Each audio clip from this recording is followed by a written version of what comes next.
এখানে পুলিশ অনেকজন ছিল, সবাই মিলে আমাদেরকে অ্যাটাক করতেছিল। তারা একদম পুরো ফেস টু ফেস বুলেট ছুটতেছিল, তারপর আপনার সাউন্ড গ্রেনেড ছুটতেছিল।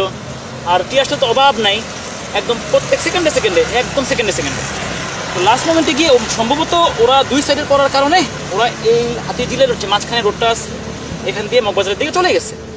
তখন আমাদের কিছু ছেলেপেলে ছিল, ওরা রাগের বয়সে হিট করছে।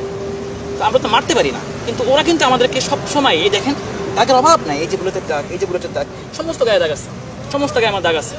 কিন্তু তাদেরকে আমরা মারতে পারলাম না, কারণ জীবন তো নেওয়া তো আমার হাতে না, আমরা তো জীবন নিতে পারি না, কিন্তু তারা তো জীবন নিচ্ছে। আপনি দেখেন জিউতে দেখেন কত মানুষ মারা গেছে, তার কোনো খোঁজ খবর নাই। হ্যাঁ, ভিতরে কোনো কারেন্ট ছিল না, most of the time current ছিল না, বাইরে থেকে কোনো লোক যাইতে দেয় নাই, ভিতরে যারা আটকা ছিল তাদেরকে বারবার অ্যাটাক করা হয়েছে।